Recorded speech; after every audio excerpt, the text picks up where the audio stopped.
आज आपण एका अशा जबरदस्त वैज्ञानिक पद्धतीबद्दल बोलणार आहोत जी आपल्याला अत्यंत विनाशकारी वादळं म्हणजे सुपर हरिकेन्स अधिक चांगल्या प्रकारे समजून घ्यायला मदत करते.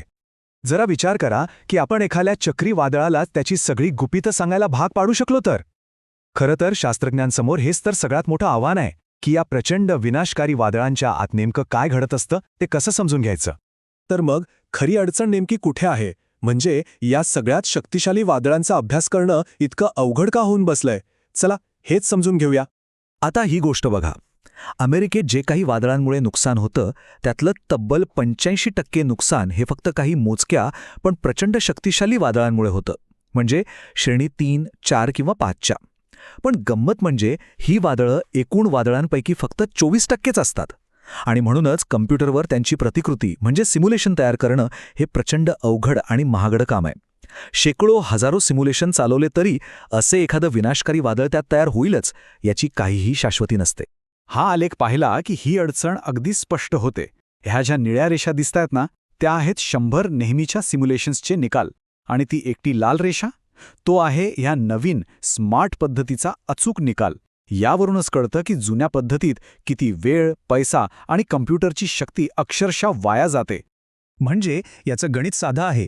जुन्या पद्धतीने जर आपल्याला या नवीन पद्धती इतका तीव्र परिणाम मिळवायचा असेल तर त्याची शक्यता आहे 400 प्रयत्नांमागे फक्त एकदा. हो, फक्त एकदा. आणि म्हणूनच एका अधिक हुशार, अधिक स्मार्ट टूलची गरज होती. आणि ह्याच गरजेतून जन्माला आलंय हे एक नवीन एकदम स्मार्ट सिम्युलेशन साधन.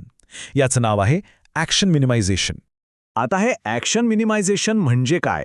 तर ही एक अशी कम्प्युटर पद्धत आहे जी कोणत्याही गोष्टीला तिच्या टोकाच्या म्हणजे अत्यंत दुर्मिळ अवस्थेत पोहोचण्यासाठीचा सगळ्यात सोपा आणि भौतिकशास्त्राच्या नियमानुसार शक्य असलेला मार्ग शोधून काढते. सोप्या भाषेत ती एखाद्या सामान्य वादळाला सुपर हरिकेन बनण्याचा सर्वात नैसर्गिक मार्ग शोधते. ही कल्पना समजून घेण्यासाठी एक मस्त उदाहरण आहे. समजा डोंगराच्या पायथ्याशी एक छोटंसं बीड आहे आणि आपल्याला डोंगरावरून एक गोटी बरोबर त्या बिळात टाकायची आहे.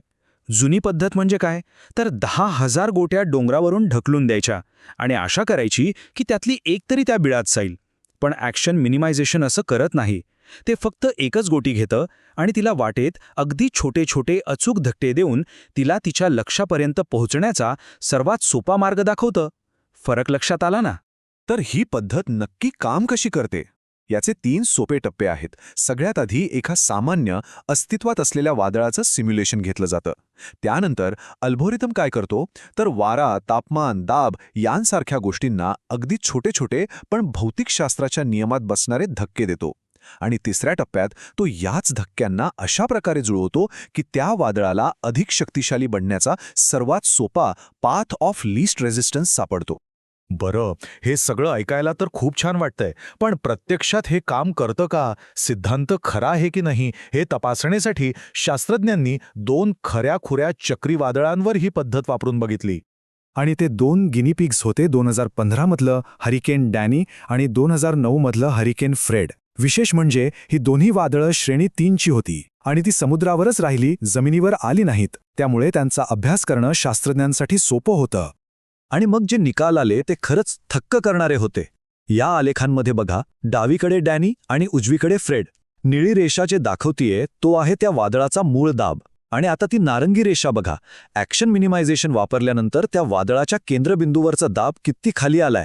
आणि एक गोष्ट लक्षात ठेवा, दाब जितका कमी तितकं वादळ जास्त शक्तिशाली. आता हे आकडे बघा. डॅनी वादळाचा दाब 970.5 वरून थेट 962.0 हेक्टोपास्कलवर आला आणि फ्रेडचा तर 953.1 वरून चक्क 943.3 वर. हा काही छोटा मोठा बदल नाहीये, हा खूप मोठा आणि लक्षणीय बदल आहे. तर या आकड्यांचा खरा अर्थ काय? याचा अर्थ असा की ही दोन्ही वादळं श्रेणी 3 मधून थेट अधिक धोकादायक अशा श्रेणी 4 मध्ये पोहोचली. म्हणजे या पद्धतीनं अक्षरशः एका शक्तिशाली वादळाला एका सुपर हरिकेनमध्ये रूपांतरित केलं. पण आता खरा प्रश्न येतो की त्या अल्गोरिदमने असं नेमकं काय बदललं की ही वादळं इतकी शक्तिशाली बनली? चला तर मग या सुपरस्टॉर्मची सिक्रेट रेसिपी काय आहे तेच बघूया. अल्गोरिदमला 3 मुख्य घटक सापडले. पहिला, खालच्या पातळीवर वाऱ्याच्या वेगात जो अडथळा असतो म्हणजे विंड शिअर, तो कमी केला. दुसरा, वादळाच्या आजूबाजूची हवा अधिक दमट केली. आणि तिसरा जो सगळ्यात आश्चर्यकारक होता तो म्हणजे उष्णता वाढवण्याची एक अगदी खास वेळेशी जोडलेली पद्धत. आणि यातच खरी गंमत होती. म्हणजे वादळाला शक्तिशाली करायचं तर उष्णता वाढवावी लागेल, हे तर अपेक्षितच होतं. पण आश्चर्य हे नव्हतं. आश्चर्य हे होतं की ती उष्णता कुठे वाढवली गेली.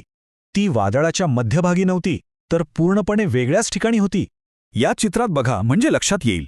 अल्गोरिदमने जे पहिलं काम केलं ते म्हणजे वादळाच्या केंद्रापासून खूप लांब बाहेरच्या बाजूला एक उष्णतेचं वलय तयार केलं. हे जे उष्ण रंग दिसतायत ना, तेच ते वलय. हे शास्त्रज्ञांसाठी पूर्णपणे अनपेक्षित होतं.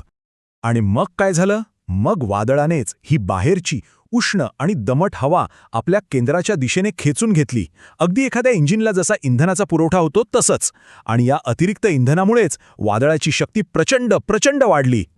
ठीक आहे, तर हे सगळं खूप इंटरेस्टिंग आहे. पण या सगळ्या संशोधनाचा नेमका अर्थ काय? वादळांकडे पाहण्याची ही नवीन पद्धत इतकी महत्वाची का आहे? याचं कारण म्हणजे अनेक अभ्यासांमधून हे समोर येतंय की जागतिक तापमान वाढीमुळे म्हणजे ग्लोबल वॉर्मिंगमुळे भविष्यात अत्यंत तीव्र वादळांची संख्या वाढणार आहे. आणि म्हणूनच ही वादळं इतकी शक्तिशाली का आणि कशी बनतात हे समजून घेणं आजच्या काळात खूप जास्त महत्त्वाचं झालं आहे. आणि इथेच या साधनाचा खरा उपयोग आहे. हे फक्त शक्तिशाली वादळांचा अंदाज लावत नाही, त्याहीपेक्षा महत्त्वाचं म्हणजे ते शास्त्रज्ञांना नेमकी ती प्रक्रिया उलगडून दाखवतं, तो मार्ग दाखवतो ज्यामुळे एक सामान्य वादळ सुपर हरिकेन बनतं. आणि हे ज्ञान खरंच खूप मोलाचं आहे. आणि जाता जाता एक विचार करण्यासारखा प्रश्न, जर ही पद्धत आपल्याला एखाद्या वादळाला शक्तिशाली बनण्याचा सर्वात सोपा मार्ग दाखवू शकते, तर याच ज्ञानाचा वापर करून आपण त्याला कमकुवत करण्याचा मार्गही शोधू शकू का? कदाचित भविष्यकाळातल्या अनेक प्रश्नांचं उत्तरं याच एका प्रश्नात दडलेली असतील.